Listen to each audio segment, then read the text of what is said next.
আপনারা দেখছেন খবর বাংলা সংবাদ। আর এই মুহূর্তে আমরা যেখানে উপস্থিত আছি তার সঙ্গে আপনাদের বিশেষ করে পরিচয় করিয়ে দেওয়ার দরকার নেই। কলকাতা মানুষের কাছে উনি খুবই পরিচিত মুখ, জাভেদ খান মহাশয়। এবারে কসবা বিধানসভার আবার তৃণমূল প্রার্থী উনি। আমাদের চ্যানেলে আপনাকে স্বাগত। নমস্কার, থ্যাংক ইউ। বলছি দাদা, এবারের লড়াইটা একটু কি কঠিন? না, কঠিন কিছু না। এখন তো মুশকিল এটাই হচ্ছে কার সঙ্গে প্রতিদ্বন্দ্বিতা আমি করব সেটাই কিছু বুঝতে পারছি না। কেন কালকে ঘোষণা হয়েছে শত্রুপ ঘোষের নাম সিপিএমের তরফ থেকে, আর এখনও বিজেপির কোনো প্রার্থীর নাম ঘোষণা হয়নি। হাওয়ায় আমি লড়ছিলাম এতদিন, এখন একটা প্রার্থী আসতে গেলে দুবার শত্রুপ হেরেছে আমার সঙ্গে লড়াই করে। তৃতীয়বারও আমি খুব আশাবাদী ওকে আরও বেশি মার্জিন থেকে হারাবো। আপনি পশ্চিমবঙ্গের বিধানসভায় মমতা ব্যানার্জির মন্ত্রিসভার এক গুরুত্বপূর্ণ মন্ত্রী, ডিজাস্টার ম্যানেজমেন্ট দপ্তর আপনার কন্ট্রোলে। এবার আমি একটা কথা বলতে চাইছি যে এই ম্যানেজমেন্ট শুরু করে মানে এই ভোটে লড়াইটা কি আপনি কি কোনো নতুন স্ট্র্যাটেজি নিয়েছেন? দেখুন, স্ট্র্যাটেজি তো সবই থাকে। বাংলার মানুষ যেটা আছে ও তৃণমূল কংগ্রেস এবং তৃণমূল কংগ্রেসের প্রতীককে চিনে এবং তৃণমূল কংগ্রেস নেত্রীকে তারা ভালোবাসে। সেই হিসাবে তৃণমূল কংগ্রেসের প্রার্থী হতে গেলে আমাদের একটু অ্যাডভান্টেজ আছে, যেহেতু আমাদের মমতা ব্যানার্জি আমাদের নেত্রী, একমাত্র উনি কিরম সে বাংলার একটা ক্যারিজমেটিক মুখ আছেন।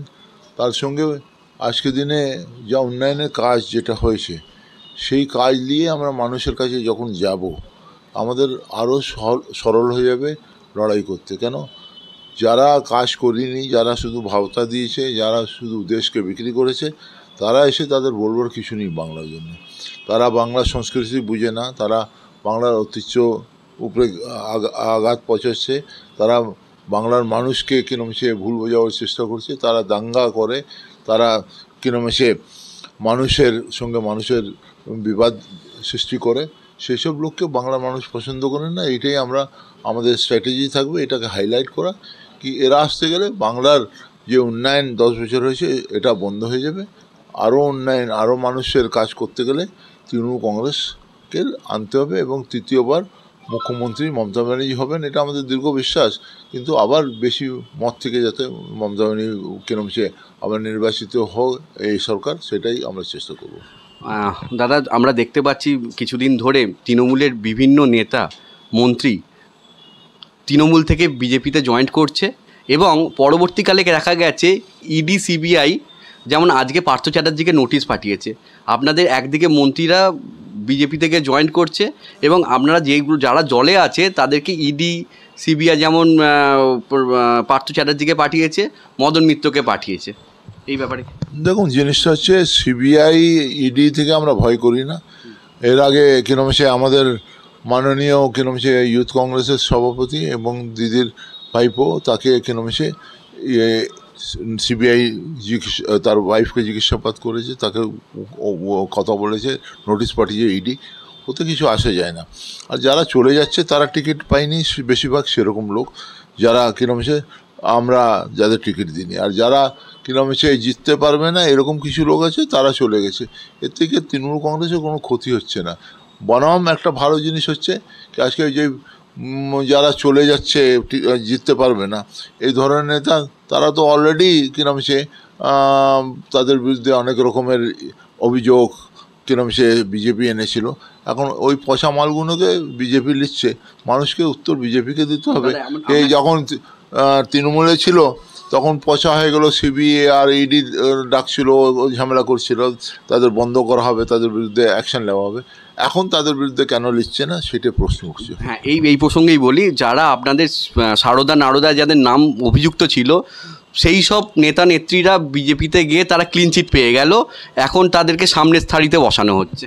এইটাই তো মজার কথা, এইটাই তো নিয়ে আমরা মানুষের কাছে যাবো কি আমাদের এইখানে আমাদের নেত্রী বলেছে যারা কিরম সে কালো টাকা রোজগার করবে, যারা দুর্নীতিতে থাকবে, তারা বিজেপি আমাদের কাছে থাকতে গেলে সিবিআই ইডি হবে, আর বিজেপি যেতে গেলে ওয়াশিং মেশিনে ধুলাই হয়ে কিরম সে একদম পরিষ্কার হয়ে যাবে, সেটা হতে পারে না। বিজেপি দেখা যাচ্ছে নিজের পূর্ণাঙ্গ তালিকা এখনও প্রকাশ করেনি। এটা কি মানে তৃণমূল বা অন্যান্য দল থেকে যারা দল ছেড়ে উনার দলে যাবে তাদের জন্য কি অপেক্ষা করছে? না, বিজেপির যে অবস্থা আপনারা দেখেছেন তো, ব্রিগেড করলো, প্রধানমন্ত্রী আসলেন, ব্রিগেডে লোক হয়নি। আজকে নাড্ডা আসলো, দুটো মিটিং করবে, সেখানে ক্যান্সেল মিটিং করতে হলো, কেন লোক যায়নি। আজকে কি নাম আছে, অন্য অন্য যারা নেতা আমাদের এখান দিয়ে চলে গেছিলেন বিজেপিতে, তাদের মিটিংয়ে ভিড় হচ্ছে না, মানুষ যাচ্ছে না। রাজীব ব্যানার্জি নিজের অঞ্চলে মিটিং করতে পারিনি। তো আজকে সেই জায়গা, তাদের কাছে প্রার্থীর যে উপযুক্ত লোক থাকতে গেলে তো প্রার্থী দেবে, তারা কোথা থেকে প্রার্থী দেখবে? তাদের কাছে লোকই নেই, তাদের সঙ্গে বাংলার মানুষ নেই। বাংলার মানুষ তো শিক্ষিত, তারা জানে এইসব কিরম সে যারা দিল্লি থেকে চার্টার ফ্লাইটে আসছে, তারা ইলেকশন নির্বাচন হয়ে যাওয়ার পরে চার্টার ফ্লাইট ধরবে, চলে যাবে, আর খুঁজে পাওয়া যাবে না। সেই জন্য বাংলা মানুষ তাদের বিশ্বাস করে না, সেই জন্য তাদের পাশে নেই। আর কিরম সে তারা অপেক্ষায় বসতে থাকতে পারে, এটা আমি জানি না, তাদের ব্যাপার। কিন্তু একটা জিনিস ঠিক, কি মানুষ বিজেপিকে পছন্দ করে না, সেই জন্যে বিজেপি ভয়তে আতঙ্কর মধ্যে বসে আছে। তাদের কাছে কোনো নেতা নেত্রী নেই। আজকে আমাদের নেতা নেত্রী যারা আমাদের পচা মাল সেই সব গেছে, তাদের নিয়ে তারা নাচছে, তার মানে হচ্ছে তাদের অবস্থা খুব খারাপ। যেসব জেনারেলিটির টিকিট পায়নি, আচ্ছা দাদা, এমএলএ টিকিটটাই কি বড় কথা? এমনি সাধারণ কর্মী হয়ে কি দলের সেবা করা যেত না? আজকে তো সেই প্রশ্নটা কিরম যে যারা বিজেপির বন্ধুরা আছেন, যারা প্রথম দিন থেকে বিজেপির সঙ্গে ছিলেন, তারা প্রশ্ন করছেন কি আমাদের বাদ দিয়ে আমরা বিজেপিকে প্রথম দিন থেকে আজকে তাকে লালন পালন করলাম, আর আমাদের এখন কেউ পুষছে না। তাদের যে নিজেদের মধ্যে লড়াইটা, জোরদার লড়াই হচ্ছে। এখন যারা আমাদের পচা মালগুলো ছিল, তারা যে সেন্টার স্টেজে আসছে, আজকে মানুষ বাংলা মানুষ বলছে, যারা কিরম হচ্ছে রোজ জার্সি বদল করছে, তাদের কোনো স্থান নেই। সেই জন্য তাদের আর কিরম বিজেপি থেকেও কোনো তাদের কিরম সে ফিউচার নেই। আর বিজেপি না থাকতে গেলেও তাদের ফিউচার শেষ হয়ে গেছে, ক্যারিয়ার শেষ হয়ে গেছে। মানে হামলা করা হলো, এর ফলে বিজেপি কি অন্যান্য দল অনেকটা ব্যাকফুটে চলে যাবে? না না, ব্যাকফুটে ওনারা বিজেপি এটা করিয়েছে, আমাদের কিরম সে দীর্ঘ বিশ্বাস আছে। এর মধ্যে রাজনৈতিক লোকরা ইনভলভ আছে, তদন্তর মাধ্যমে সেটা প্রমাণ হবে। আজকে 156টা নেতা দিল্লি থেকে হাওয়াই জাহাজ করে উড়ে এসে বাংলায় তারা প্রচার করছিল ইলেকশনে, তারপরেও ভিড় হচ্ছিল না। তারপরে ব্রিগেড ফাঁকা গেল, তারপরে নাড্ডার মিটিং পোস্টপোন করতে হলো, তারপরে অন্য নেতাদের মিটিং পোস্টপোন হলো। তার মানেটা হচ্ছে বিজেপির এইখানে কোনো স্থান নেই, বাংলার মানুষ তাদের পছন্দ করে না। আজকে দাদা 1 মিনিট থামাচ্ছি, এই যে মিটিংগুলো হচ্ছে এগুলো খুব ব্যয়বহুল, এতে অনেক টাকা খরচ হচ্ছে, এই যে মিটিংগুলো বিজেপি করছে। হ্যাঁ, 100 বার তাদের পয়সা অনেক আছে, তাদের তো কিনে সে দলের যারা বড় বড় কিরম সে সহকাররা আছেন, বিজনেসম্যান আছেন, ইন্ডাস্ট্রিয়ালিস্ট আছেন, তারা যারা কিরম সে আডনানি আর আম্বানি যারা নরেন্দ্র মোদি থেকে লাভ তুলছেন, ওরা দেশকে কিনে ফেলছেন, তারাই পয়সা দিচ্ছেন। সেই জন্য বিজেপির কাছে পয়সার অভাব নেই, বড় বড় মিটিং করছে, ক্যান্সেল হচ্ছে, কিছু আসে যায় না। কিন্তু আজকে একটা জিনিস তো প্রমাণ হয়ে গেল, বাংলার মানুষ একটা বার্তা দিয়ে দিল কি আজকে তুমি কিরম সে মমতা ব্যানার্জিকে আক্রান্ত করে বাংলার মানুষকে তুমি ভয় দেখাতে পারো না, তৃণমূলকে ভয় দেখাতে পারো না। আবার কিরম সে ভয়ের কারণে তুমি আক্রান্ত করেছো। মমতা ব্যানার্জি কিন্তু বলেছে আমি হুইল চেয়ারে হোক আর যেরকম হোক, আমি প্রচারটা বন্ধ করব না, আমি রাস্তায় নামবো। এবং আজকে একটা লোককে, একটা লিডার, আমাদের নেত্রীকে রুখার জন্য 156টা নেতা এসেও সেটা পারছেন না। তার মানে হচ্ছে বিজেপি ভয়তে এইসব কাণ্ড করাচ্ছে, আক্রমণ করাচ্ছে মানুষকে, যাতে মমতা ব্যানার্জি কণ্ঠটা রোধ করা যায়, তৃণমূল কংগ্রেস যাতে একটু অসুবিধা পড়ে, কিন্তু সেটা হচ্ছে না। আর অ্যাডভান্টেজ তো নিশ্চয়ই বাংলার মানুষ এটা পছন্দ করে না, ঝগড়া ঝাঁটি, মারামারি, খুন খারাপি এটা পছন্দ করে না। আজকে নেত্রীর উপরে, জননেত্রীর উপরে যদি আক্রমণ হয়, তাহলে বাংলার মানুষ তার উত্তরটা ঠিক মতন দেবে। এবার এটাই আজকে তার প্রতিশোধ হবে। একটা বিজেপি সাম্প্রদায়িক খেলা করছে, হিন্দু ভোট এবং মুসলিম ভোট বিভাজনের চেষ্টা করছে। শুনুন, জিনিসটা হচ্ছে বাংলায় সেটা চলবে না।